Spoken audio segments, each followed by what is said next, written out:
여러분들 교재를 한번 보도록 하죠. 자, 376페이지입니다. 자, 교재 376페이지에 보시게 되면은 자, 조세 총론이라고 해서 기초 이론이 나와 있죠. 예, 국세기본법, 지방세기본법. 자, 이렇게 돼 있습니다. 자, 그래서 제1절에 보시게 되면은 조세의 개념이 나와 있습니다. 자, 그래도 명세기 세금이라는 걸 배우는데 세금이 뭔지는 아셔야죠? 자, 그래서 한번 정의를 한번 제가 읽어볼게요. 자, 조세란 국가 또는 지방자치단체가 필요한 일반 경비 및 특정 목적 경비를 조달하기 위하여 직접적, 개별적 반대급부 없이 과세 요건을 충족한 납세무자인 개인 또는 법인으로부터 강제적으로 거두어들이는 금전적 부담을 말한다 라고 되어 있죠. 그죠? 무슨 말인지 아시겠어요? 네, 그런 거예요. 자, 그래서 이걸 풀어서 써보면 밑에 이제 특징해가 나와 있는데 한번 보죠. 첫 번째, 과세 주체는 누구라고 되어 있습니까? 국가나 지방자치단체다. 그래서 국가가 걷어들이는 세금을 국세, 지방자치단체가 걷어들이는 세금을 지방세라고 합니다. 그래서 징수권자는 즉 세금을 걷는 사람을 누구라고 하느냐면은 과세 주체라 그래요. 아셨죠? 그러니까 과세 주체는 쉽게 말하면 채권자입니다. 자, 세금에 대한 채권자는 누구냐? 국가 아니면 지자체라고 해요. 그리고 국가나 지자체가 걷는 것만 세금이라고 합니다. 그리고 세금에만 세자를 붙여요. 아셨어요? 그러면 국가나 지자체가 아닌 일반 공공기관이 걷는 것들은 세금이다 아니다? 아니라 그래요. 그런 것들은 공과금이라고 하거든요. 그래서 세금이 아닌 것에 세자를 붙이면 보통 틀린 문장이에요. 그래서 우리가 가장 잘못 쓰는 용어 중에 하나가 전기세, 수도세예요. 그러니까 전기세는 누가 걷어요?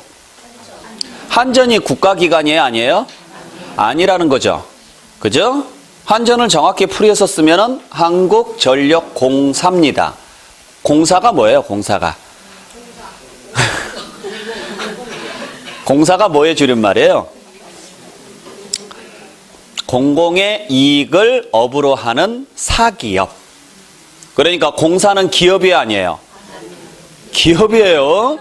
공사는 기업입니다. 아셨죠? 여러분들 이게 국가기관이냐 아니냐는 뭘로 구분하는지 아세요?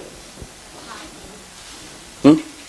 아, 이게 국가기관이나 지방자치단체인지 아닌지는? 아니요, 정부의 지원은 다 받아요. 네. 딱 하나예요. 아니에요. 월급을 세금으로 받으면 국가기관이에요. 월급을 이윤에서 받으면, 이익에서 받으면 기업이에요. 자, 한국전력공사는 세금으로 줄까요, 월급을? 아니잖아요. 그죠? 전기 팔아가지고 나온 이익에서 주는 거예요. 물론 거기가 싸게 공급을 하다 보면은 이익이 안 나올 수 있죠. 그걸 정부가 보조를 해주는 거죠. 아시겠어요? 그러니까 보조는 받을 수 있죠. 보조는 일반 기업도 받아요. 공사뿐만 아니라 일반 사기업도 다 받아요.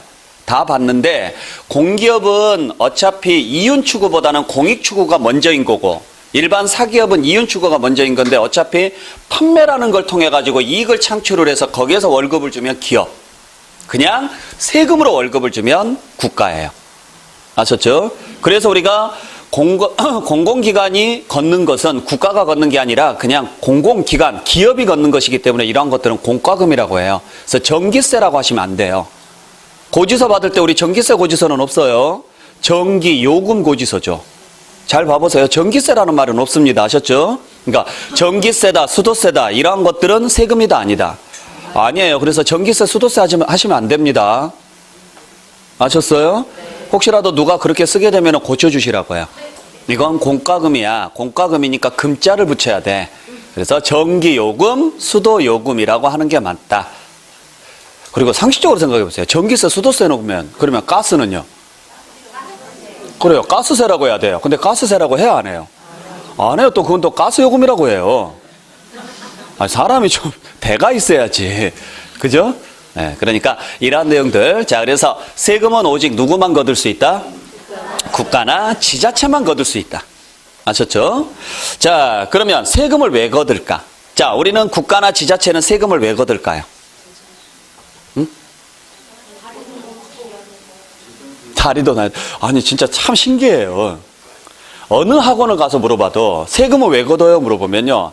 제일 먼저 나오는 말이 도로 깔고요. 다리 만들고요. 더 이상 다리 만들 데가 어디가 있다고요? 만들 만큼 만들었어요. 충분히. 자, 물론 다리도 만들고 도로도 깝니다. 그러니까 세금은 어디에다 쓰는 거예요? 쉽게 말해서 도로도 만들고 다리도 만들고 이런 것들. 한마디로 표현하면 국가 인프라. 쉽게 말해서 경비. 경비죠. 그죠? 자, 대한민국이라는 국가가 유지가 되려면, 즉 국가가 유지가 되려면 비용이 발생해야 안 해요? 어떤 비용들이 발생해요? 대표적으로 여러분들 국가가 되려면 최소 전제 조건이 있어요. 최소 전제 조건이 뭐예요? 영토가 있어야 돼요. 그죠? 국가가 존재하려면 영토가 없으면 국가가 존재를 해요, 안 해요? 안 해요. 문제는 그 영토를 지키려면 군대가 있어야 돼요.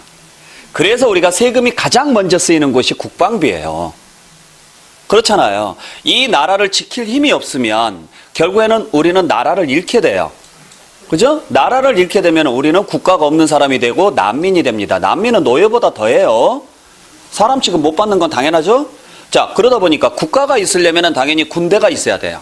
그리고 외세로부터 막으려면 군대가 있어야 되고 내세에서 치안을 담당해야 되니까 경찰이 있어야 돼요. 이게 기본이에요. 그렇잖아요. 그리고 나서 이제 인프라예요. 그러니까 먼저 인프라를 만들어 놓은 다음에 군대나 경찰이 있는 게 아니라 군대나 경찰을 먼저 만들고 나서 인프라를 만드는 거예요. 그 다음에 이제 철도도 만들고 도로도 만들고 그러고 나서 이제 기본 인프라가 만들어지면 그 다음에 뭐 합니까? 어려운 사람 도와줘야죠. 또 국가의 미래를 위해서 우리나라 같이 자원이 없으면 뭘 해야 돼요? 교육을 시켜야죠. 그러니까 우리나라는 교육 사업이 기본이잖아요. 사람이 자원인 거예요, 우리나라는. 외국 같은 데는 뭐 자원이 많은 나라는 그냥 자원, 요즘 뭐 한참 왕자의 난이 벌어지고 있는 사우디 같은데. 그런 데는 그냥 땅 파면 돈 나오니까. 그죠? 그래서 뭐 태국이라든지 이런 나라, 태국 같은 경우도 마찬가지죠? 태국이라든지 이런 나라들은 전부 다 자기가 자체적으로 쓸 수 있는 자원이 생산이 가능해요, 불가능해요? 가능해요. 충분히 가능합니다. 미국도 원유가 나와요, 안 나와요? 나와요. 그러니까 미국 같은 경우도 자체적으로 쓸 수 있는 원유는 땅에 묻혀 있어요. 묻혀 있고 이제 외부적으로 보여주기 위해서 수입도 하고 이제 이렇게 하는 거죠. 이제 그래서 이제 이러한 부분들. 근데 우리나라는 정말 돌밖에 없어요. 그죠? 산이고 돌이고예요. 그리고 나무도 그지 같아요. 소나무 보세요. 어디 써먹겠냐고요. 그죠? 뭘로 소나무는 딱 한 군데밖에 못 써먹어요. 뭐예요? 땔감. 땔감 외에는 써먹을 데가 없죠. 건축하는데 소나무 쓰는 데 없습니다. 그렇죠? 인테리어 할 때는 써먹을 수는 있죠. 진짜 이상한 거. 정말 이상한 소나무가 정말 아름다운 소나무예요. 그러니까 이러한 것들은 써먹을 수 있을지는 몰라도 자원으로는 쓰기는 너무 어렵죠. 그래서 이제 이러한 부분들, 그렇기 때문에 교육사업, 그 다음에 복지, 사회 인프라, 이러한 것들이 이제 쭉 세금으로 쓰이는데 그게 한마디로 표현하면 경비인 거예요. 쉽게 말해서 가정으로 말하면 생활비죠. 가정이 유지가 되려면 뭐가 있어야 돼요? 생활비가 있어야 돼요. 국가가 유지가 되려면 역시 생활비가 있어야 돼요. 그 생활비를 국가에서는 뭐라고 표현하느냐? 세금이라고 하고 두 번째 나와 있는 것처럼 조세의 목적은 뭐가 있다? 재정 수입, 재정 수입이라고 하죠. 자, 그래서 세금은 두 가지 전제 조건을 필요로 합니다. 첫 번째는 누가 걷어야 되고 국가나 지자체가 걷어야 되고 두 번째는 재정 수입 목적이어야 되고 즉 경비에 사용할 목적으로 걷어야 돼요.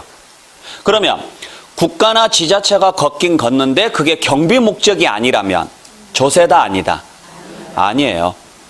아시겠어요? 그래서 가장 대표적인 게 뭐가 있느냐면 벌금이나 과태료 등이 있죠. 자, 벌금이나 과태료는 누가 걷어요? 국가나 지자체가 걷어요. 그렇잖아요. 네. 그래서 우리가 예를 들어서 장애인 주차구역에다가 일반인이 주차를 하면 과태료 부과하죠? 금연구역에서 흡연을 하게 되면 과태료 부과하죠?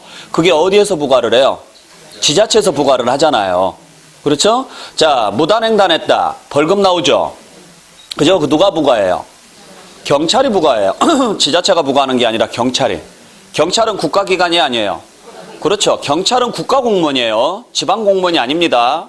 국가공무원이니까 국가에서 부과를 하는 거죠. 근데 이러한 것들에는 세자를 붙여요, 안 붙여요? 안 붙여요. 세자가 안 붙는다는 이야기는 세금이 아니라는 거예요. 왜? 이건 경비 목적이 아니라 제재 목적이니까. 그러니까 국가는 국민한테 두 가지 목적으로 돈을 걷습니다. 하나는요, 경비에 쓸 테니까 내주세요. 그걸 세금.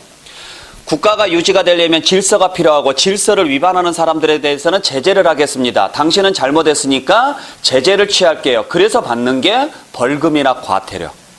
그래서 시험에서 벌금이나 과태료가 나왔을 때는 세금이라고 해야 돼요? 안 해야 돼요? 안 한다고요. 아시겠죠? 그래서 우리가 세금에만 세자를 쓰는 게 원칙이고요. 세금이 아닌 것에는 세자를 쓰시면 안 돼요. 물론 세금이 아닌 것 중에 세자 쓰는 게 딱 두 개 있어요. 월세하고 전세. 월세, 전세가 세금이 아닌지는 아시죠? 예, 근데 그건 그냥 우리가 이제 공용적으로 쓰는 용어니까 그런가 보다 하시면 되는데, 그 외에는, 세금 외에는 세자를 쓰시면 안 됩니다. 아셨죠? 자, 그 다음에 오른쪽에 보시게 되면 세 번째, 조세는 뭐 없이 부과된다?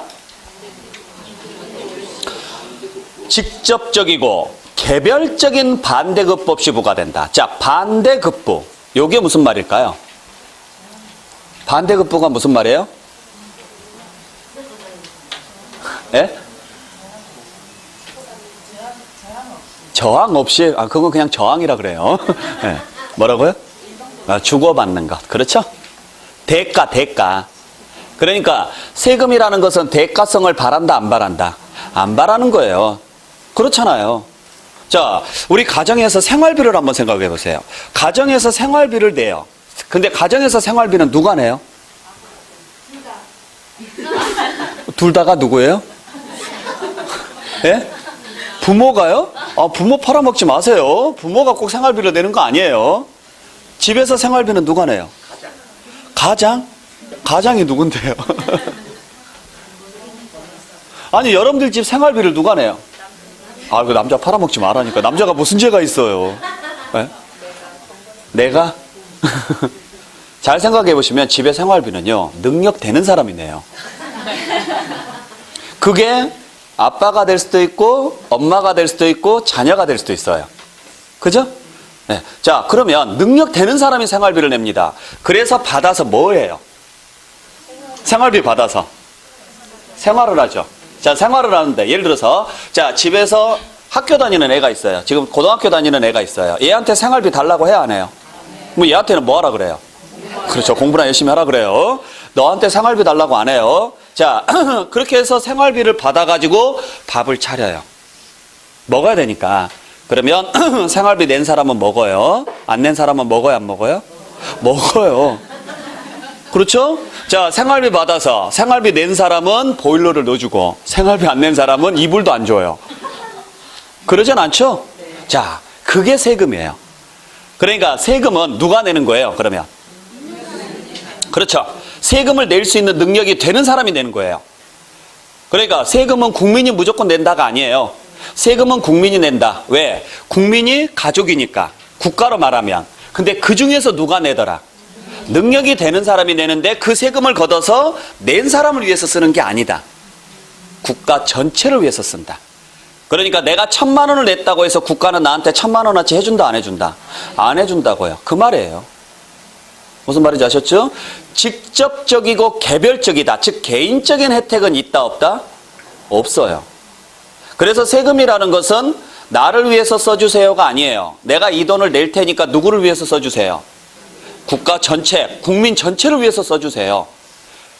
그런데 우리가 세금 낼 때요, 억울해요, 안 억울해요? 왜 억울해요? 많이 내니까 억울해요? 이것 때문에 그래요.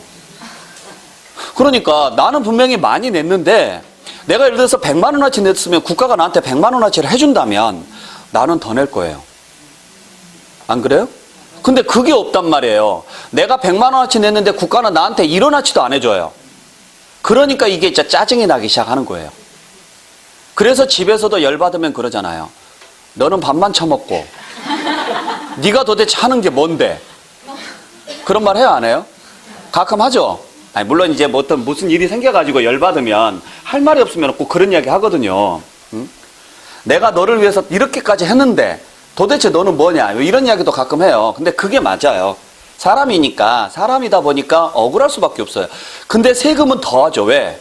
그래도 가족은 내 가족이니까 좀 참을 수 있지만 세금은 모르는 사람을 위해서 쓰거든요. 근데 그게 만약에 나한테 직접적으로 쓰인다 그러면 억울하지 않았을 거예요. 근데 직접적으로 안 쓰이니까 억울한 거예요. 그리고 안 내고 싶은 거고. 두 번째는 그게 제대로 안 쓰이니까 억울한 거예요. 내가 낸 돈이 정말 국가를 위해서 제대로 쓰인다면, 누가 안 띄어먹고 쓸데없는 데다가 안 받고 이랬다면, 진짜 어려운 사람을 도와줬고 정말 국가 경제를 위해서 써줬다면 그래도 억울하다는 소리는 좀 안 나올 거예요. 근데 우리가 맨날 뉴스에서 보면 어때요? 누가 지 돈처럼 썼네, 뭐 어쨌네 저쨌네 뭐 이런 이야기 나오죠. 네. 세금 가지고 뭐 했네, 보도블록 뭐 들었다 놨다 했네. 이제 좀 있으면 할 거예요. 공사할 때 됐죠? 남은 세금 예산 써야 되니까. 이런 이야기들을 들으니까 내가 낸 돈을 가지고 지금 이거 무슨 짓이냐 이 이야기가 나오는 거죠. 자, 어찌됐든지 간에 결과는 그렇습니다. 그러다 보니까 세금이라는 것을 따져봤을 때 자, 세금이라는 것은 어차피 대가성이 없어요. 직접적인, 물론 전체적인 대가는 있어요, 없어요? 있죠. 우리가 세금을 냈기 때문에 국가가 유지가 돼요. 국가가 유지가 되니까 우리가 여기서 여권을 두고 해외를 나가도 당신은 대한민국 사람, 비록 다른 나라에서 왔지만 그래도 그 하나의 나라로서 주권 국가로서 인정을 해주니까 보호를 해주잖아요. 그 안에서도 보호를 받는 거지. 누가 국가가 없으면 보호가 안 돼요. 그래서 전체적인 혜택은 주어지죠. 대한민국은 민주주의입니까? 공산주의입니까? 민주주의예요. 근데 민주주의가 완벽해요? 불완전해요? 불완전해요. 민주주의의 가장 큰 단점이 뭐예요?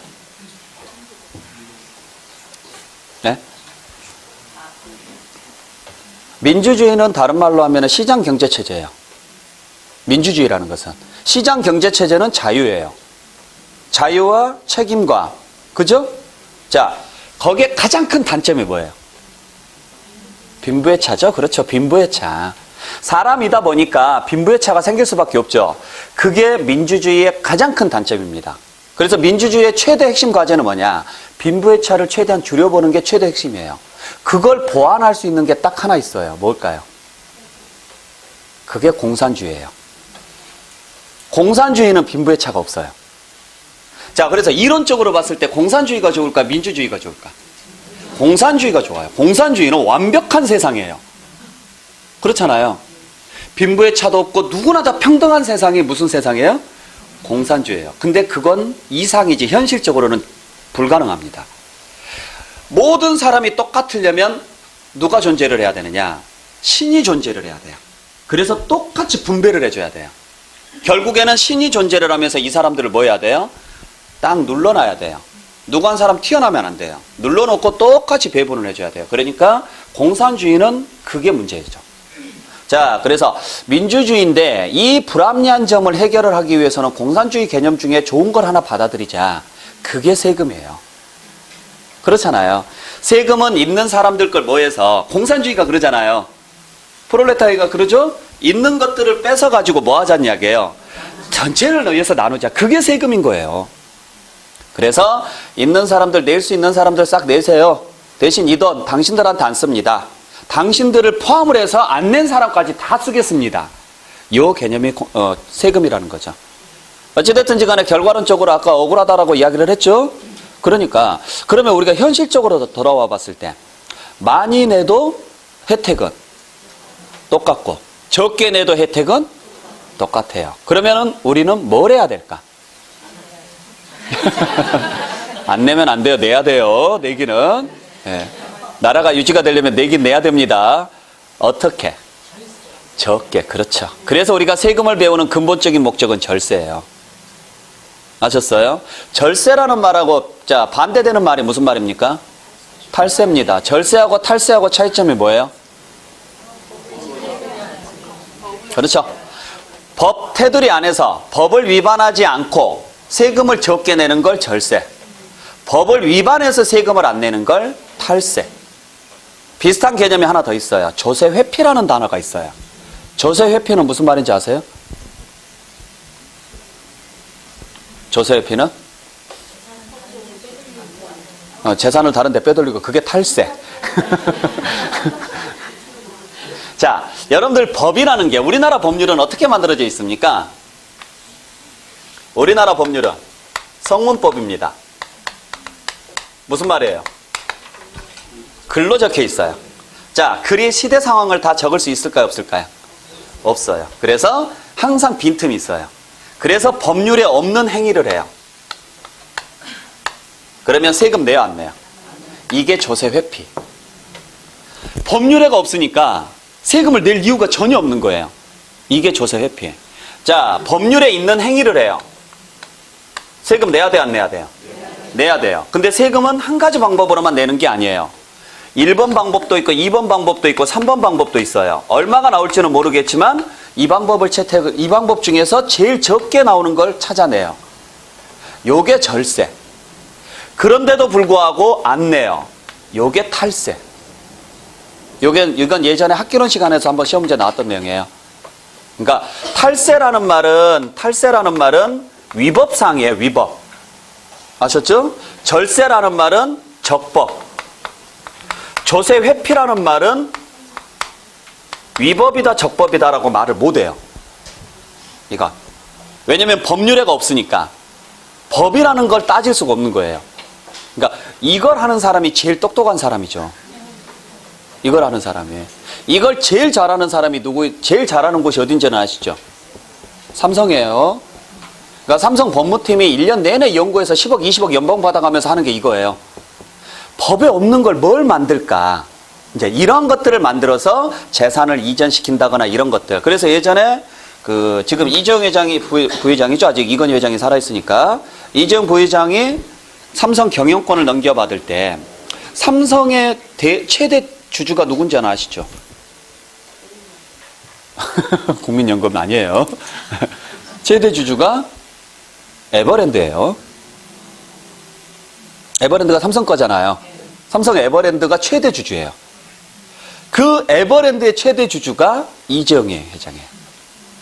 그러니까 어차피 삼성 주식을 다 가져올 필요는 없어. 너무 비싸니까. 에버랜드 주식만 가지면 돼요. 근데 이걸 주식을 주게 되면 이건희 회장이 이대로 주게 되면은 증여세가 어마어마하게 쏟아져요. 자, 증여세를 안 내고 어떻게 줄 수 있는 방법이 없을까? 해서 만들어 놓은 게 뭐냐? 전환사채라는 게 있어요. 사채인데, 회사채인데 주식으로 전환할 수 있는 회사채예요. 그 전환사채를 얼마에 발행을 하느냐? 그걸 7,000원에 발행을 합니다. 어마어마하게 싸게 발행을 해요. 그래가지고 싹 줘요. 줘버립니다. 증여를 합니다. 그래가지고 예를 들어서 몇백억을 줘요.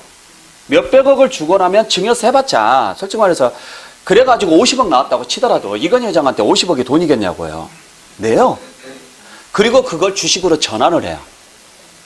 그러면서 어마어마하게 200배, 300배가 뛰어요. 100억이 1조, 2조가 된다고요. 쉽게 말해서. 그렇게 하면서 주식으로 딱 들어가요. 자, 이렇게 만들어 놓고 나서 주주를 만들어 버리니까, 대주주를 만들어 버리니까 세금을 부과를 해야 되는데 그때 당시에 증여세에는 뭐라고만 돼 있느냐? 주식을 증여하는 것만 과세할 수 있게끔 돼 있어요.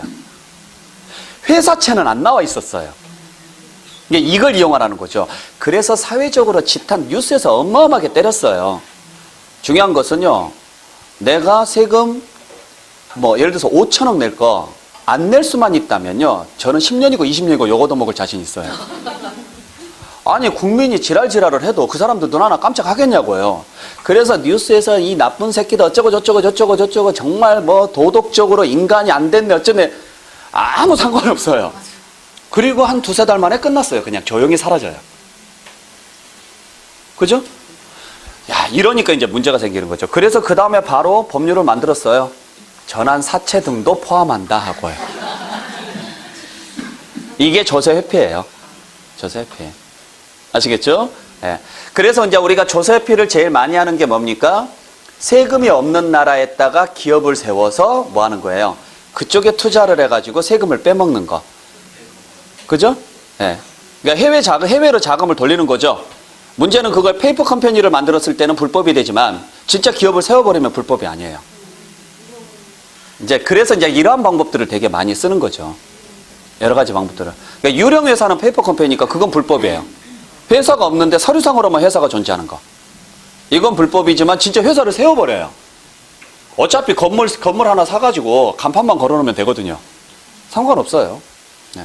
일이 하든 말든 기업은 어차피 손해를 볼 수도 있으니까 이런 식으로 해서 자금을 빼돌리는 방법들도 여러 가지 방법들이 있죠. 이제 사회적으로 봤을 때.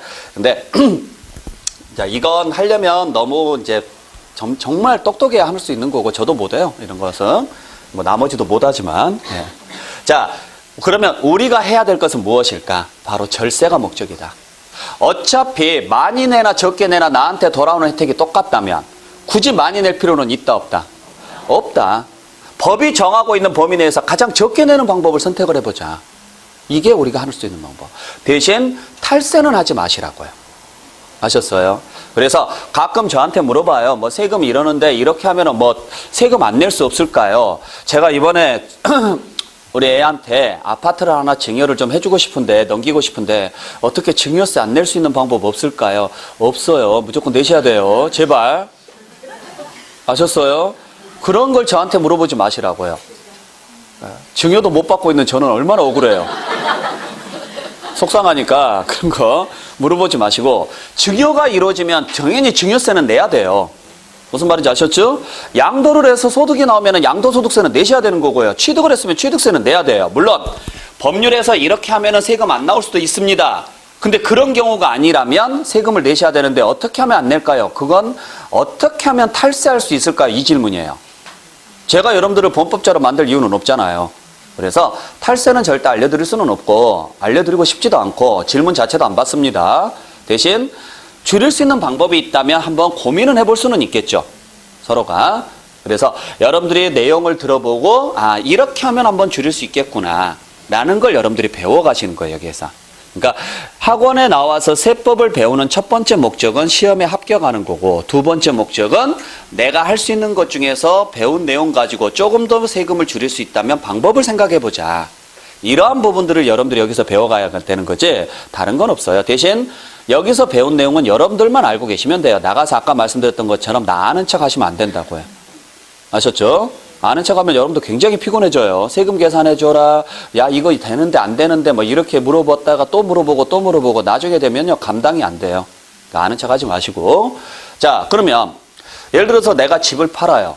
자 집을 팔면 무슨 세금 내야 돼요? 무슨 세금 나와요? 아니 일단 집을 팔면 무슨 세금이 나와요? 무슨 세금요? 양도세? 제발 부탁이니까 자 여러분들 공부할 때는요 제발 부탁이니까 정식 명칭을 쓰시기 바랍니다. 줄임말 쓰지 마세요. 대한민국에 양도세는 없습니다. 양도소득세가 있을 뿐이에요. 양도세 이러니까 사람들이 뭐라고 생각하는지 아세요? 그렇죠. 팔기만 하면 세금 나오는 줄 알아요. 아니에요. 팔았다고 해서 세금 나오는 게 아니라 팔아서 이익이 나와야 내는 세금이에요. 그래서 양도소득세라 그래요.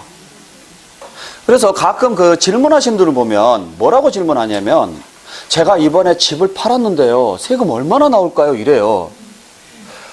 얼마 남기셨어요? 라고 물어보면요. 그런 걸 왜 물어봐요? 그래요. 아니요. 왜 물어보긴요. 그쪽에서 물어봤잖아요. 비싸게 팔았어요? 이래요. 아니 비싸게 판 게 중요한 게 아니에요. 얼마 팔았는지는 나는 몰라요. 나는 그거 관심도 없고 얼마 남았어요? 물어보면 손해보고 팔았어요? 그래요. 예? 아니 비싸게 팔았다며요. 더 비싸게 사서 이번에 비싸게 팔았어요.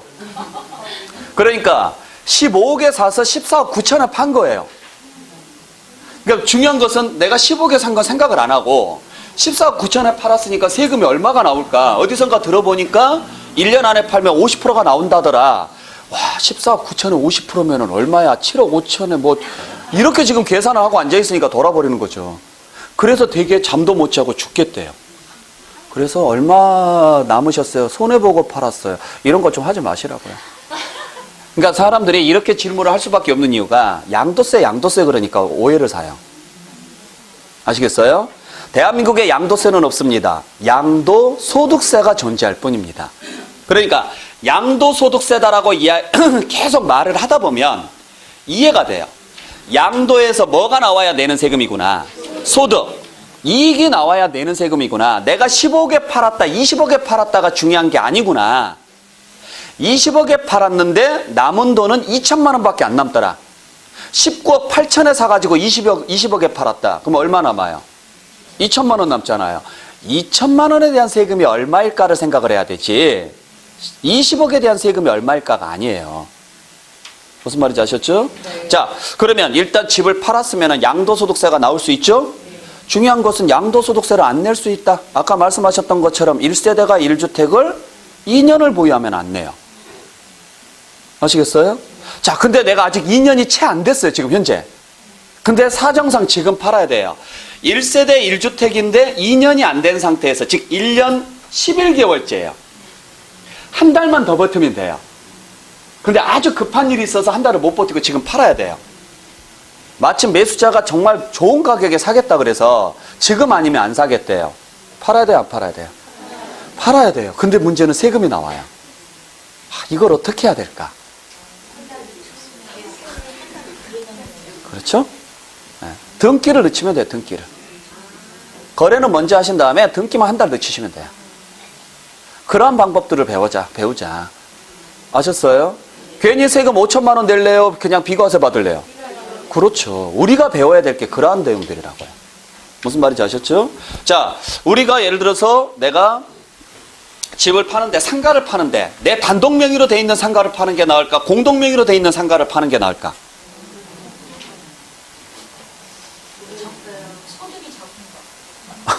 하나를 팔아요. 두 개를 파는 게 아니라 공동 명의가 나아요.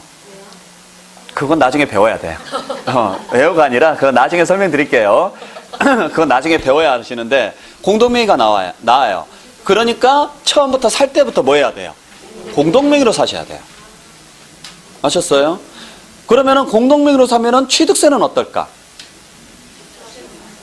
똑같아요. 단독명의로 사나 공동명의로 사나 세금은 똑같아요. 취득세는 또. 팔 때 세금 차이가 확 나요. 공동명의가 훨씬 쌉니다. 그 이유는 나중에 양도소득세를 배우시면 그때 설명을 드릴게요. 아시겠어요? 그러면 지금이라도 내가 공동명의로 하는 게 나을까요? 안 하는 게 나을까요? 하는 게 나아요. 물론 얼마가 올랐느냐에 따라 달라져요. 근데 지금 공동명의로 하려면 내 집 명의의 일부를요, 다른 사람 명의로 바꿔야죠. 누구 명의로 바꾸는 게 나을까? 배우자 명의로 바꾸는 게 낫겠죠. 자, 명의 이전을 시켜주게 되면 무슨 문제가 생겨요? 증여 문제가 또 생겨요. 그러면 증여세를 내야 돼요. 그 증여세 내는 거하고 나중에 그냥 내 명의로 그냥 팔았을 때 나올 양도소득세하고 비교를 또 해봐야 돼요. 그랬을 때 지금 내가 공동명의로 바꾸면서, 그러니까 아예 처음부터 살 때부터 공동명의로 샀으면 증여 문제가 안 생겨요. 근데 처음에 살 때는 내 명의로 샀다가 어디선가 들어보니까 공동명의가 낫대. 그러면 지금이라도 바꿀까 하면 이때부터는 증여세 문제가 생겨요. 그때 증여세가 5천만 원이 나오는데 그냥 내 명의로 팔았을 때 그냥 세금 4천만 원 나온다면은 공동명의보다는 그냥 가는 게 낫죠. 단독명의로. 근데 지금 증여했는데 5천만 원이 나오는데 그로 인해서 세금이 6천만 원이 줄어들 수 있다면 가는 게 낫고, 여러 가지 이제 방법들이 있는 거죠. 그러니까 이러한 것들을 우리가 고민을 해봐야 돼요. 그렇죠? 제가 거기까지 생각을 못했어요. 그렇죠. 여러 가지 변수가 있겠네요. 그래서 안 되는 사람은 안 돼요. 아시겠죠? 네, 안 되는 사람은 안 되는 거고. 자, 여러분들 재산세는 누가 내는 세금인지 아세요? 재산세는 왜 내는 세금이에요? 재산이 있으니까 내는 세금이죠. 그냥 단순해요. 자, 글자. 리액션이 대단하세요. 자, 우리 글자 그대로 해석하시면 돼요. 취득세는 왜 내는 세금이에요? 그래요. 잘하시고 계세요. 자, 등록면허세는 왜 내는 세금이에요? 그래요. 재산세는요? 그럼 소득세는요? 대단하십니다. 자, 그러면 상속세는요? 네. 증권거래세는? 인지세는? 그냥 글자 그대로 가세요. 인지 때문에 낸다고요. 증권거래세는 증권거래 때문에 낸다고요. 글자 때문에 내는 거예요. 글자 때문에. 아시겠어요? 그래서 세금 만드는 게 정말 쉬워요. 나 이걸로 세금 한번 걷어볼래. 아, 이 창문 하나씩 한번 세금 한번 붙여볼까? 창문세. 옛날에 있었어요. 유럽에 중세시대 때 건축물 가보게 되면요, 창문이 없는 건물들이 있어요. 있어요. 진짜 가보면 창문이 없는 그 고택들이 있거든요. 중세시대 건물들, 우리나라 말고요. 네, 우리나라는 뭐 창문이 아니라 그냥 문짝이죠. 자, 근데 그 창문이 없는 건물들, 되게 큰 건물인데 창문이 하나도 없어요. 전체를 다 뒤져봐도. 그때 당시에 봉건제도니까 영주들이 있었을 거 아니에요. 세금들은 영주들이 그냥 마음대로 걷었고, 중앙정부에서는 영주들이 세금을 바쳤죠. 쉽게 말하면 그때 세금을 걷기 위해서 그 폭군이었던 어떤 영주들이 뭐 했느냐, 건물 지을 때마다 창문 하나씩 세금을 어마어마하게 때렸어요. 그때 있던 세금이 윈도우 텍스라고 해서 창문세라는 게 있었어요. 그래서 그때 당시 지어진 건물들은 창문이 없습니다. 그러니까 만들려고 마음만 먹으면은요, 그냥 만들어요. 보행세, 한 걸음 걸을 때마다 세금 내, 뭐 이런 거. 담배 소비세, 담배 필 때마다 하나씩 내, 뭐 이런 거. 담배 소비세는 있잖아요. 그죠? 옛날에 우리 모 장관이 뭐 세금 부족하다고 어쩌고 저쩌고 지자체에서 뭐라고 하니까, 야, 너희도 세금 만들어서 그냥 하나 걷어 하면서 예를 든 게 애견세, 뭐 이런 거. 애완견들을 키우면 한 마리당 얼마씩. 그렇게 예를 들었다고요. 그러다가 욕 엄청 얻어먹고 실각했어요. 어차피. 자, 하여간 세금이라는 것은 뭔 이야기 하다가 여기까지 나왔어요, 내가? 절세 이야기 하다가. 자, 그러면 재산세는 왜 내는 세금이냐? 재산이 있으니까 내죠? 중요한 것은 재산이 언제 있어야 낼까? 얼마나 언제까지 재산을 가지고 있으면 될까요? 그게 있어야 될 거 아니에요, 기준이. 처분하기 전까지. 그러니까 이게 기준이 잡혀요. 그래서 6월 1일 날 재산이 있으면 돼요. 재산세 기준일이 6월 1일이에요. 아셨어요? 자, 그러니까 1년 12달 중에서 6월 1일 날 재산이 있느냐 없느냐만 따져요. 아시겠나요? 내가 5월까지 가지고 있고 4월까지 가지고 있고 5월 1일 날 팔았다. 그러면 4월까지 재산세 내고 이렇게 내는 게 아니라 6월 1일 날 가지고 있는 사람이 1년치 다 내는 거예요. 그게 재산세예요. 그러면 우리 재산세 안 낼 수 있는 방법이 있어요, 없어요? 있어요. 어떻게 하면 돼요? 6월 2일 날 사요. 6월 2일 날 사면 돼요. 다음 연도 5월 31일 날 팔면 돼요. 다시 6월 2일 날 다시 사요. 다음 연도 5월 31일 날 팔면 돼. 평생 재산세 안 나와요. 근데 왜 우리가 그 짓을 안 해요? 그럼요. 그러면 매년 취득세, 양도소득세 매년 나와요. 그래서 안 하는 거예요, 이걸. 그 미친 짓거리를 안 하는 거예요. 자, 그러면 재산세는 피할 수 있다, 없다? 없다? 가지고 있는 동안에는 못 피한다. 방법이 있다면 달력에서 6월 1일을 지우면 되는데 그건 내 마음대로 되는 게 아니니까. 자, 그러면은 이제 어떨 때 피하느냐? 이제 사고 팔 때는 피할 수 있다. 그렇죠? 그래, 팔고자 하는 사람은 언제 팔아야 돼요? 올해 내가 팔고 싶다. 그러면 6월 1일 전에 팔면 되죠. 만약에 사고자 하는 사람은요, 6월 1일 이후에 사요. 그러면 올해 재산세가 안 나와요. 그래서 5월 말 정도가 잔금 날짜인 거래는 싸움이 엄청나요. 둘 다 알면 싸움이 나오고 둘 중에 하나가 모르면 분명 하나는 당해요. 그렇잖아요. 그러니까 파는 사람은 잔금 날짜를 5월 30일로 잡을 거예요. 사는 사람은 잔금 날짜를 6월 2일로 잡을 거란 말이에요. 왜? 그 하루 차이 때문에, 하루나 이틀 차이 때문에요. 3, 40만 원, 뭐 많게는 5, 60만 원, 크게는 뭐 100 몇만 원씩 나오는 재산세가요. 누가 내느냐에 달라지니까. 그래서 그걸 조절을 해주는 게 중개사의 역할이에요. 그래서 대부분은 실무에서는 어떻게 하느냐, 그때 하면 둘 다 알면서 싸움이 나잖아요. 그러면 반반씩 내는데 거기에 특약을 그냥 적어요. 날짜 어차피 거래하실 건데 날짜 아무렇게나 쓰고 나오면 반반씩 내는 걸로 합시다. 세금은 반반씩 내는 거 없어요.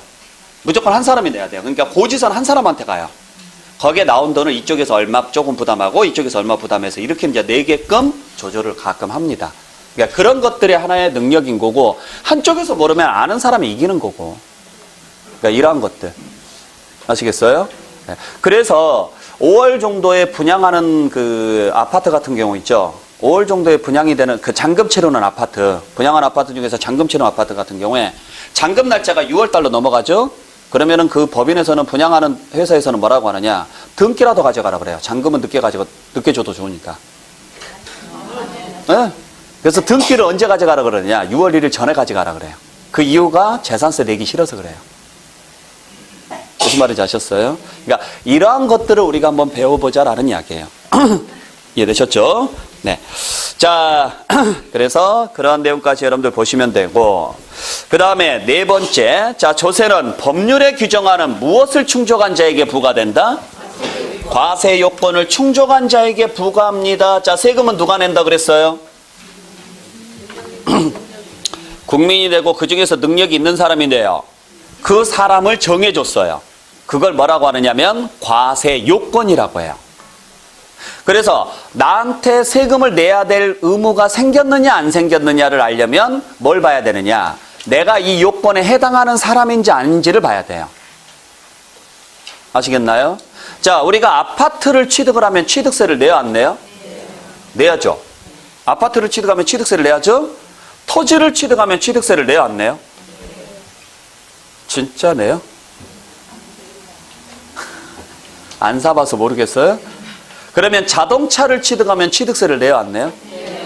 아, 그건 자동차는 좀 사보셨나 봐요. 비행기를 취득하면 취득세를 내요 안 내요? 역시 안 사봐서 모르죠? 네. 분양권을 취득하면 취득세를 낼까 안 낼까요? 안 내요? 확실해요? TV를 취득하면 취득세를 내요 안 내요? 취득세가 포함되어 있어요? 자, 취득세는 왜 내는 세금? 그랬을 때 나한테 취득세 납세의무가 있느냐 없느냐를 알려면 요건을 따져야 돼요. TV를 취득하면 취득세 안 내요. 분양권을 취득해도 취득세를 안 내요. 자동차를 취득하면 취득세를 내요. 왜? 뭐라고요? 그렇죠. TV는 재산 아니에요? 취득세를 내는 것도 있고 안 내는 것도 있어요. 왜? 그건 법률을 봐야 돼요. 과세 요건에 들어가는 걸 취득을 하면 취득세를 내야 되고, 과세 요건에 들어가지 않는 걸 취득을 하면 비록 취득을 했어도 취득세 낸다 안 낸다? 안 내는 거고요. 이해하셨나요? 자, 분양권을 양도하면 양도소득세를 낼까요 안 낼까요? 자동차를 양도하면 양도소득세를 낼까요 안 낼까요? 잘 모르겠죠? 그것도 이걸 봐야 돼요. 그래서 법률에 취득세가 나올 수 있는 것들, 양도소득세가 나올 수 있는 것들이 다 정해져 있어요. 아시겠어요? 여러분들 증여세는 누가 내는 세금인지 아세요? 한 사람이 내요? 받은 사람이 내요? 왜?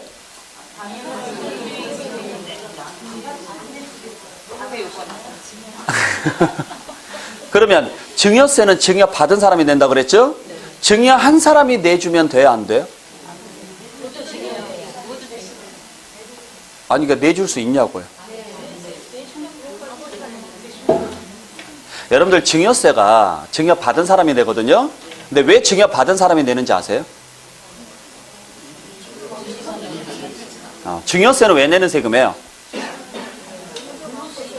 불로소득이에요. 그죠? 증여세는 소득세의 일종입니다. 자, 그러면 우리가 증여를 받게 되면, 예를 들어서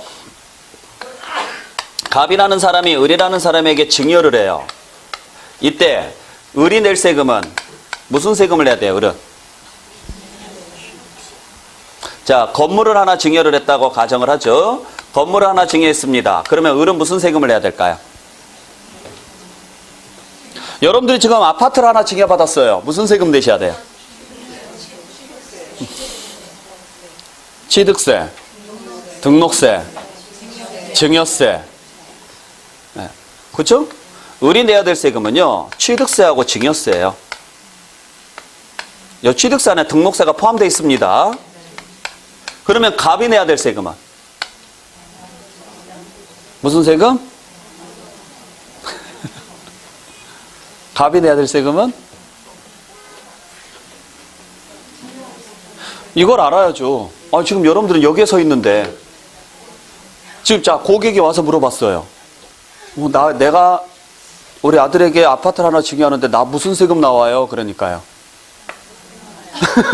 몰라요. 알겠습니다. 다음에는 안 올게요. 이제 이러죠? 네. 그렇잖아요. 아니, 고객이 와야지 내가 돈을 벌죠. 이 사람 무슨 세금 내요? 모르겠죠. 그러니까 이걸 알아야 돼요. 이걸 알려면 뭘 알아야 돼요? 과세 요건을 알아야 돼요. 아시겠어요? 그래서 각 세금마다 과세 요건이 다 정해져 있어요. 취득세는 누가 내야 된다. 증여세는 누가 내야 된다. 그럴 때 이 사람은 무슨 세금을 낸다. 이런 것들이 다 정해져 있다고요. 이 사람은 낼 세금이 없어요. 한 푼도 안 나와요. 여러분들 취득세는 왜 내는 세금이에요? 증여세는 왜 내는 세금이에요? 뭐라고요? 증여세는 왜 낸다? 그럼 취득세는 왜 내요? 받았다 하고 취득했다 하고 무슨 차이가 있어요? 받은 건 뭐고 취득했다는 또 뭐예요? 한글 문제, 한글. 증여를 받았기 때문에 내는 세금이 취득세입니다. 그럼 증여세는 왜 낼까요? 그로 인해서 이득이 생겼으니까 내는 세금이에요. 자, 증여를 통해 가지고 이득을 본 사람은 누구? 받은 사람이죠? 이 사람이 소득세를 내야 돼요. 이득이 생겼으니까, 이익이 생겼으니까 소득세 내야죠? 그걸 증여세라 그래요. 그러니까 증여를 받았을 때 이 사람은 세금 몇 개 내요? 2개 내요. 이중과세 아니에요. 이중과세 아니에요. 이중과세라는 말은 무슨 말이냐면 같은 것 때문에 2번 내는 게 이중과세예요. 근데 이거 내용이 달라요. 증여를 받았다, 취득세. 그로 인해서 이익이 생겼다, 증여세. 그러니까 내용이 완전히 달라요. 받았기 때문에 내는 세금이고 이익이 생겼기 때문에 내는 세금이니까 별개의 세금이에요. 그래서 세금이 2개가 이 사람한테 나와요. 아셨어요? 그러면 이 사람이 내야 될 증여세를 이쪽에서 내줄 수 있다 없다? 없어요. 증여세는 이 사람만 내도록 돼 있어요. 그래서 아까 말씀하셨던 것처럼 이쪽에서 내주게 되면 내준 것 자체가 또 증여가 돼요. 그래서 이 사람이 그거에 대해서 또 증여세를 또 내야 돼요. 아셨어요? 그래서 부모가 자식에게 아파트를 증여했을 때 증여세 얼마 나올 거 아니에요. 그걸 보통 부모가 내주는데 그러시면 안 돼요. 자식이 내야 돼요. 그래서 원래 증여를 할 때 증여세 낼 돈까지 포함해서 증여를 해줘야 돼요. 현찰까지. 그래서 그 돈까지 받아서 그 돈으로 본인이 내야 되는 거지 부모가 내주면 안 돼요. 그거 다 조사 들어와요. 너 통장 다 뒤져봤는데 돈 없더라. 예를 들어서 아파트 증여를 받았는데 예를 들어서 4억짜리 증여를 받죠? 4억짜리 증여를 받으면은 자녀가 증여를 받으면 증여세 얼마 나오느냐면 자녀까지 자녀의 증여가 5천만 원까지밖에 공제가 안 돼요. 그러면 3억 5천에 대해서 예를 들어서 그냥 4억 5천짜리다. 뭐 5천만 원 공제해서 4억에 대해서 내야 되죠. 그러면 증여세가 얼마가 나오느냐면 7천만 원 나와요. 4억 5천짜리를 증여를 하면 증여세가 7천이 나옵니다. 아셨어요? 자, 그러면 자녀가 대학생이에요. 7천만 원을 낼 돈을 입증을 해야 돼요. 근데 7천만 원을 냈어요. 그러면 세무서에서는 뭐라고 할까요? 너 이 돈 어디서 났어? 증명해 그래요. 이거 부모님이 내주셨는데요. 그러면 너는 그 7천만 원에 대해서 또 내. 이렇게 나와요. 계속 반복되는 거예요. 그러니까 아예 그 돈까지 포함을 해서 증여를 해줘야 돼요. 현찰까지. 그래서 이제 이러한 것들이 나중에 가서 제가 기회 될 때 한번 설명을 드리겠지만은 어떤 식으로 증여를 하느냐에 따라서 증여세가 또 들쑥날쑥해요. 아시겠어요? 그러니까 이러한 것들, 나한테 지금 증여세 납세무가 있을까 없을까? 나한테 취득세 납세무가 있을까 없을까? 이런 걸 알려면 뭘 알아야 돼요? 과세 요건을 알아야 돼요. 그래서 항상 시험 문제 나오는 게 요건을 물어보는 문제가 나와요. 다음은 취득세에 대한 설명이다. 틀린 것은 1번 이렇게 하는 경우 취득세 납세무가 있다. 이게 시험 문제예요. 이렇게 하면 취득세 납세무는 없다. 그 말은 결국에는 과세 요건을 충족했느냐 안 했느냐를 물어보는 문제예요. 그래야 납세무가 있는지 없는지를 따질 수가 있으니까. 아셨죠? 그러니까 세금이라는 것은 내가 내고 싶다고 해서 내는 게 아니에요. 법률상 요건이 충족되면 무조건 내야 되는 거고 요건이 충족되지 않으면 낼 수 있다 없다? 없어요. 내고 싶어도 못 내요. 그게 세금이에요. 그래서 과세 요건을 나중에 이제 본 내용 들어갔을 때 하나씩 정리할 겁니다. 자, 그 다음에 5번째, 조세는 어떻게 징수하는 세금이라고요? 강제적으로 징수한다고요. 자, 세금은 꼭 필요한 돈이죠. 나라가 유지가 되려면 필요하죠. 그러니까 억지로라도 걷어야 돼요. 그러면 민주주의 국가에서 국민의 재산을 강제로라도 뺏어오려면 방법은 하나밖에 없습니다. 국민의 동의를 얻어야 돼요. 공산주의가 아니니까.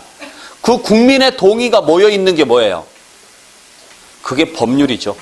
법은 누가 정합니까? 국회에서 정합니다. 법 제정기관이 국회죠? 국회의원은 누가 뽑아줬어요? 그러니까 국회가 정한다. 결국에는 국민의 동의를 얻은 셈이죠. 그래서 법률로 만들어 놓은 거예요, 이걸. 세금이 아니라 세법인 거예요, 세법. 그래서 안 내면 어떻게 하겠다? 강제로라도 뺏어오겠습니다. 이미 동의하셨지 않습니까? 이야기예요. 이해하셨죠? 그래서 조세는 계약관계다 아니다. 계약관계 아닙니다. 세금은 계약관계가 아니에요. 제발 좀 내주세요가 아니에요. 내셔야 됩니다. 라는 이야기예요. 그래서 우리 국민의 4대 의무가 있죠. 학교 다닐 때 배웠죠. 뭐가 있어요? 국방의 의무, 납세 의무, 교육의 의무, 근로의 의무. 4개가 있죠? 이건요, 시켜서 하는 게 아니라 당연히 해야 되는 거예요. 안 하면 제재가 들어가요, 안 들어가요? 들어가요. 당연히 제재가 들어가요. 아시겠죠? 자, 그 다음에 6번째, 조세는 뭐가 원칙이다? 금전적 급부가 원칙이다. 즉, 뭘로 내라는 거예요? 현찰로 내십시오. 왜? 써야 되니까. 저축이 아니잖아요. 써야 되는 거예요. 소비예요. 세금은 소비가 목적이에요. 아시겠죠? 그러면 소비하려면 시간적인 구애를 받아야 돼요, 안 받아야 돼요? 안 받아야 돼요. 사용 제한이 있어야 돼요, 없어야 돼요? 없어야 돼요. 그래서 현금으로만 받아요. 그래서 우리 가끔 뉴스에서 보면 열받은 사람이요, 트럭에다가 10원짜리로요 몇 천만 원 쌓아가지고 가서 부어버리죠. 불법이다 아니다? 아니에요, 합법이에요. 아셨어요? 근데 경운기 끌고 가가지고요, 세무서 앞에다 받쳐놓고 이걸로 납부할게. 그러면 받아준다, 안 받아준다? 안 받아줘요. 보석 들고 와도 안 받아줘요. 아시겠죠? 그러니까 여러분들 그냥 간단하게 생각하세요. 여러분들 생일 선물로 제일 받고 싶은 거. 자, 벤츠 받으실래요? 벤츠를 살 돈을 받으실래요? 네? 아무거나? 여성분들 백을 받으실래요? 백을 살 돈을 받으실래요? 아, 그냥 백을 받으신다고? 백을 살 돈이 아니라? 아, 진짜요? 그래요. 자, 대부분은 우리가 생일 선물로 받고 싶은 게 누구나 다 물어보면 현금이라 그래요. 부모님들도 뭐 다른 거 다 필요 없다. 그냥 현금으로 줘라. 내가 알아서 갈게. 여행도 내가 알아서 가고, 내가 사고 싶은 거 내가 알아서 살게. 근데 구두 상품권 이런 거 주면은 짜증이 나기 시작하죠. 그러죠? 네. 그나마 뭐, 아니, 신세계 이마트 상품권, 롯데 상품권 이거 주면 뭐 하냐고요. 우리 집이 시골인데. 롯데마트나 이런 데 가는데요. 예를 들어서 롯데마트나 백화점이나 이마트나 이런 데 가는데 버스 타고 뭐 타고 4시간 만에 가야 돼요. 그러면 그 상품권이 의미가 있어요, 없어요? 아무 의미가 없어요. 그죠? 어디를 가더라도 쓸 수 있는 건 현금이죠. 그래서 뭘로 받는다? 현금으로만 달라는 거예요. 현금으로만. 물론 현금으로 내기가 곤란할 때가 있어요. 그때는 아주 예외적으로 뭐가 가능하느냐면 물건으로 납부하는 게 가능해요. 그걸 뭐라고 하느냐면 물납이라고 합니다. 그래서 제일 밑에 보시면 물납이 가능한 경우가 있다라고 되어 있죠. 그죠? 그래서 물납이 인정되고 있다. 하지만 원칙은 뭐가 원칙이다? 금전급부가 원칙입니다. 자, 그래서 여기까지가 조세예요. 자, 그러면 다시 한번 정리해보면 이런 이야기가 되겠죠. 자, 조세란 무엇을 이야기하느냐? 조세란 법률에 의해서 법률에 정해진 규정된 과세 요건을 충족한 자로부터, 과세 요건을 충족한 자로부터 누가? 국가나 지방자치단체가, 그죠? 국가나 지방자치단체가 뭐에 사용할 목적으로? 경비에 사용할 목적으로 걷어들이는 것을 뭐라고 한다?